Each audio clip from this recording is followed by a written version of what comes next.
Old Grognard says, let's learn how weapon expertise and the updated weapon specialization rules from Player's Option Combat and Tactics work. Before I get started, I'm going to give some context to explain where this video fits in the world of 2nd edition AD&D. The book I'm referring to up above is part of the Player's Option series. The Player's Option books were released midway between when the core 2nd edition books were released and when 3rd edition was first published. They're sometimes thought of as being AD&D 2.5 and contain optional rules that the DM can use to customize their game. Because of this, some of what's in this video will be different than the weapon specialization we're familiar with from the base 3-book version of the game. If you're not familiar with the weapon specialization rules in the PHB and want to check that out, there's an info tab up here that links to this channel's video on the subject. From now on, if I use one of the Player's Option books as source material, I'll add it in the video title like you see here, so hopefully that will help avoid any confusion in the future. With that out of the way, let's move on to weapon expertise and the updated weapon specialization rules from Combat and Tactics. They begin on page 74. One of the optional rules that's been added is weapon expertise. Weapon expertise is basically a weaker version of weapon specialization, and it's available to rangers, paladins, and multi-class fighters. In the book, it says there isn't anything stopping a single class fighter from taking weapon expertise, but why would they when they can take weapon specialization instead? Expertise works exactly as specialization does, except that it doesn't confer any of the attack and damage bonuses a character would normally get from being specialized. Everything else is the same. Any special maneuvers, like the shoot at the beginning of the round thing archers and arbalists can do, are retained, as are the additional attacks a specialist gets for their level. With that, let's move on to specialization. Specialization has gained some modifications that weren't around in the player's handbook. The first one is that a single class fighter can switch weapon specializations. If they do this, they go back to just being proficient in their current specialization, and then they spend 2 slots to get their new one. This is above and beyond what it took to become proficient in that weapon. If they decide to switch again, it works the same way, except that now they have to spend 3 weapon proficiency slots instead of 2. For example, if a character was specialized in longsword and found a +5 scimitar and was like, I want to be specialized in scimitar now, they could drop the longsword specialization down to proficient and become specialized in scimitar. This would cost 2 weapon proficiency slots above and beyond what it took to become proficient in scimitar.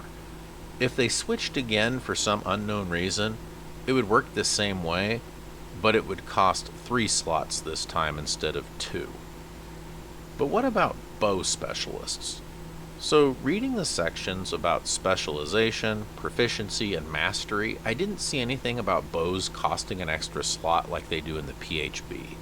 So, it looks like they dropped that rule and specializing in bow costs the same as everything else. Specializations have been broken into 5 categories, as you can see here. They are melee weapons, missile weapons, bows, crossbows, and firearms. Melee weapons work the same way they do in the PHB.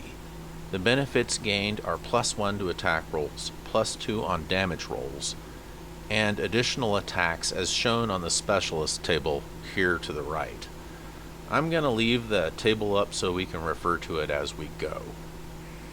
After melee weapons, we have missile weapons. Missile weapon specialization rules apply to slings and thrown weapons like darts. They also apply to melee weapons that can be thrown, like daggers for example. The specialist gains +1 to hit at all ranges and the increased rate of fire as shown on the table over here.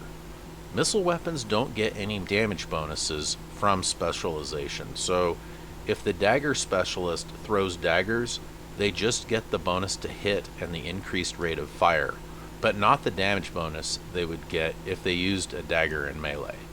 Next up we have bow specialization. This one has the most changes from the PHB version. The specialized archer gains +1 to hit at all ranges. They also gain an increased rate of fire as shown on the table on the right. The archer gains a new range category called point blank. It extends from 0 to 30 feet away, and the archer gains a +2 damage bonus when attacking targets at this range. The shoot at the beginning of the round thing from the PHB has been modified to the archer being able to attack at the beginning of the round as a very fast action if they are covering a target that they wish to attack. This is set up to work with the optional initiative system presented in this book, so if you aren't using that initiative system, I suggest using the shoot first ability from page 52 of the PHB instead. After bows, we have crossbows. They work almost the same as bows do. There's the +1 to hit at all ranges, increased rate of fire, point blank range, and the shoot first thing. The point blank range for a crossbow is from 0 to 60 feet instead of 0 to 30, and just like with bows, if you aren't using the initiative rules from this book, I suggest using the PHB version of the shoot first ability, and again, it's on page 52. The last specialization category we'll cover is firearms. Firearm specialists gain a +1 to hit at all ranges, an increase in their rate of fire, and if they roll a misfire, there's a 50% chance that instead they just miss. Well, that covers weapon expertise and specialization in 2nd edition AD&D's Combat and Tactics book. Thanks for watching. Cat of True Seeing and I would like to wish you a wonderful rest of your day.